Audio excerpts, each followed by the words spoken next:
কথা বলছি আমরা আবহাওয়া যে পরিস্থিতি সেখানে স্কুল খুলে রাখা, আবহাওয়ার এই অবস্থায় করণীয় কি, সব বিষয় নিয়ে আবার অতিথিদের কাছে ফিরে যাচ্ছি। গভর্নর মরা আমরা যেটি শুনে থাকি সবসময় বলা হয়ে থাকে জলবায়ু পরিবর্তনের একটা বিরূপ প্রভাব পড়ছে, সেটি তো রয়েছেই, কিন্তু আমরা এবছর যে তাপমাত্রা অনুভব করছি সেটির সাথে জলবায়ু পরিবর্তন কতটা, নাকি হচ্ছে অত্যাধিক মাত্রায় গাছ কেটে ফেলা, সেটার প্রভাব কতটা, এবং এখানটায় আপনি পরিবেশ অধিদপ্তর সহ সংশ্লিষ্ট যে কর্তৃপক্ষ রয়েছে তাদের দায় কতটা দেখেন? দায় তো আসলে আমাদের পরিবেশ অধিদপ্তরের দায় অতি সামান্য। দায় হচ্ছে যারা ঢাকা শহরে বসবাস করছি বা অন্যান্য জায়গায় বসবাস করছি তাদের দায়িত্ব। আমরা এমন এমন দায়িত্বহীন ভাবে আমাদের শহরটাকে বা আমাদের গ্রামটাকে সাজাচ্ছি, যেটা আসলে তো আমরা কেউ শহরটাকে ওন করি না, বলতে গেলে দেশটাকেও কেউ ওন করি না। আমরা কেউই এই দেশে থাকবো না বলে ঠিক করেছি, এবং যখন সুযোগ আসবে আমরা সবাই বিদেশে চলে যাব। এটাই আমাদের সার্বিকভাবে ধারণা। ঢাকা শহরে যে পরিস্থিতি তৈরি করেছেন এটা জিয়াউল হক সাহেব খুব সুন্দর করে বলেছেন যে আমাদের এই কাঁচের ঘর আর যে বাড়ি ঘর যেভাবে বানাচ্ছি, আমরা দুটো বাড়ির ভিতরে কোনো ফাঁক না রেখে যেভাবে ঘর উঠাচ্ছি, তাতে করে আমাদের ভোগবাদিতার কারণে এই শহরটা আরো বেশি অসহনীয় হয়ে যাচ্ছে। ঢাকা শহরের সূর্যের তাপমাত্রা সব জায়গায় সমান হওয়ার কথা, কিন্তু আমাদের এক এক জায়গায় এক এক রকম আমরা ফিল করছি, অনুভব করছি এক এক রকম। তো সেটা তো বোঝাই যায় যে আমাদের আবার যখন গাছ লাগাচ্ছি তখন আমরা ভুল গাছ লাগাচ্ছি। আমরা একাসিয়া লাগাচ্ছি, আমরা ইউক্যালিপটাস লাগাচ্ছি, এইসব নানান বিদেশি গাছ যেগুলো আমাদের আবহাওয়ার পরিবেশকে আরো খারাপ করছে।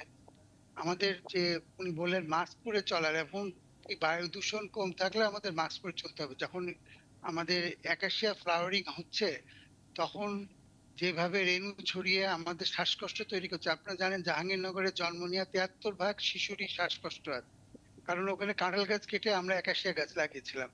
এখন অনেক টাকা অনেক ক্ষতির সম্মুখীন হওয়ার পরে তারা এটা চেঞ্জ করছে, এখন অনেক দেরি হয়ে গেছে। দেরি হয়ে গেলেও আমাদের এই কাজটা করতে হবে। আমাদের জলাধার গুলা ঠিক করতে হবে, পানি ধরে রাখার ব্যবস্থা করতে হবে।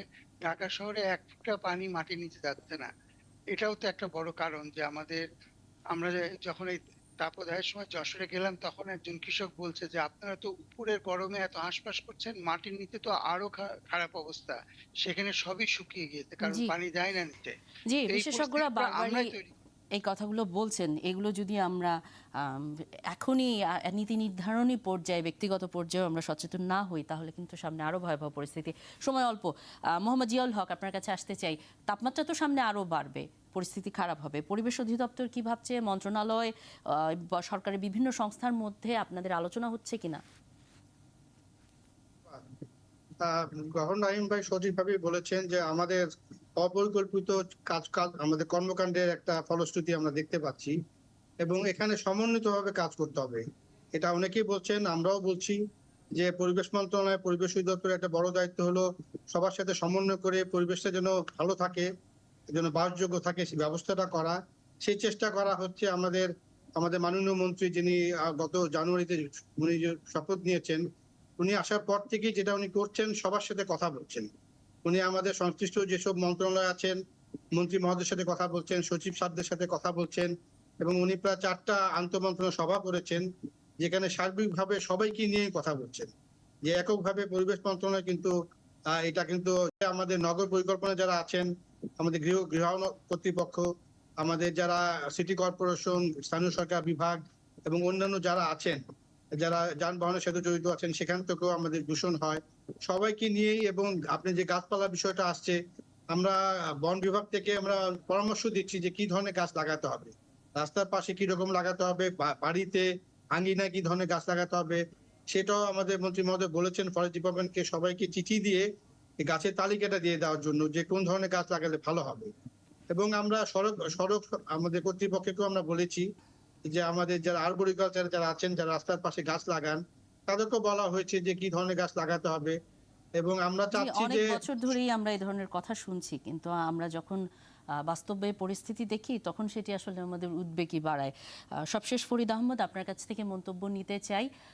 তাপমাত্রার, যেহেতু আমরা জানি যে একটা আবহাওয়ার পরিবর্তিত পরিস্থিতির মধ্যে আছি, শিখন ঘাটতি সেটিও করা যাবে না, এবং এই যে একটি আলোচনা হচ্ছে শিফটের ব্যাপার, অর্থাৎ মর্নিং শিফট, ডে শিফট থেকে মর্নিং শিফটে নিয়ে আসা, গ্রীষ্মকালীন সময় কীভাবে সেখানটায় হচ্ছে শিক্ষার্থীদের মানে শিক্ষা দেয়া যায় অনলাইন কোনো এলাকায়, যে এলাকা ভিত্তিক, এই সব বিষয়গুলো নিয়ে আপনারা আসলে কি ভাবছেন? এবং একই সাথে ইউনিফর্মের বিষয়টি নিয়েও, ধরেন এই প্রচন্ড গরমে শিক্ষার্থীদের একটু আরামদায়ক পোশাকের ক্ষেত্রেও। না, আপনাকে অনেক ধন্যবাদ। আমরা কিন্তু আমি আপনাকে আগেই বলেছি যে এই বিষয়গুলো যেহেতু সাম্প্রতিক সময়ে এসেছে, যেমন এই জলবায়ু অভিঘাত মোকাবেলার জন্য যে পরিবেশের যে বিষয়গুলো এসেছে, এগুলো কিন্তু সাম্প্রতিক সময়ে এসেছে। যে কারণে আমরা কিন্তু আগেভাগে এগুলো নিয়ে সকল স্টেক হোল্ডারদের সাথে আলোচনা করে, এই যে আপনাকে আগে যেটা বলেছি যে এডুকেশন ইন ইমার্জেন্সি, আমরা কিন্তু একটা প্ল্যান 2023 সনে করেছি। এখানে কিন্তু আমরা এই সব বিষয়গুলোকে আমরা এন্টারটেইন করেছি, এবং স্থানিকভাবে কোথাও যদি স্কুল বন্ধ করতে হয় অতি তাপমাত্রার কারণে, শৈত্য প্রবাহের কারণে, ঘূর্ণিঝড়ের কারণে, টর্নেডোর কারণে, আমরা কিন্তু কিছু পাওয়ার আমরা স্থানীয়ভাবে ডিসেন্ট্রালাইজ করে দিয়েছি। পাশাপাশি আমরা যেটা করেছি যে আমাদের যে এডুকেশন, আমাদের যে লার্নিং টিচিং শেখানো পদ্ধতি, এখানে কিন্তু আমরা ব্লেন্ডেড অ্যাপ্রোচটাকে আমরা এখন অনুমোদন করে দিয়েছি। অর্থাৎ কোথাও যদি আমার দেখা যায় যে আমার স্কুলটা বন্ধ না করে আমি যদি অনলাইন ভিত্তিক, আমরা ইতিমধ্যে কন্টেন্ট তৈরি করেছি, মাস্টার ট্রেনার তৈরি করেছি, সো দ্যাট অনলাইনের মাধ্যমে যেন আমরা কার্যক্রম চালিয়ে যেতে পারি। আরেকটা জিনিস আপনি দেখেন যে আমাদের যে প্রাইমারি স্কুলগুলো এখন যদি আমরা দেখেন, সারা বাংলাদেশে আমার এই মুহূর্তে 81% সরকারি প্রাইমারি স্কুল নতুন ভবন হয়েছে। এই ভবন তৈরির ক্ষেত্রেও কিন্তু আমরা একটু প্ল্যান ওয়াইজ, এখন আগের মতো যত্রতত্র আমরা স্কুল করছি না, স্কুলের মাঠ নষ্ট করছি না, আমরা প্ল্যান ওয়াইজ করছি যাতে আলো বাতাস থাকে। এবং এই যে নাইম সাহেব যেটি বলেছেন, আপনি যদি অনেক গ্রামে গিয়ে দেখবেন অনেকের অভিভাবকের বাড়ি গড়ের চেয়ে আমাদের যে সরকারি প্রাথমিক বিদ্যালয় যে এই বিগত কয়েক সেখানকার বছরে আবহাওয়া অনেকটা স্বস্তিদায়ক। জি, আপনারা অনেক ধরনের পদক্ষেপ নিচ্ছেন, যেটি আপনারা বলেছেন, আমরাও সেই পদক্ষেপের প্রতি ভরসা রাখতে চাই। এবং যে কথা বারবারই উঠে আসে বিশেষজ্ঞদের মতে, সেই বিষয়গুলো যদি নজর না দেই, আগামী বছর হয়তো আরো ভয়াবহ পরিস্থিতি নিয়ে কথা বলতে হতে পারে। অনেক ধন্যবাদ গভর্নর নঈম ওয়ারা, মোহাম্মদ জিয়াউল হক এবং ফরিদা আহমদ আমাদের সাথে যুক্ত হবার জন্য। দর্শক, আপনাদেরকেও অসংখ্য ধন্যবাদ এতক্ষণ আমাদের সাথে থাকবার জন্য।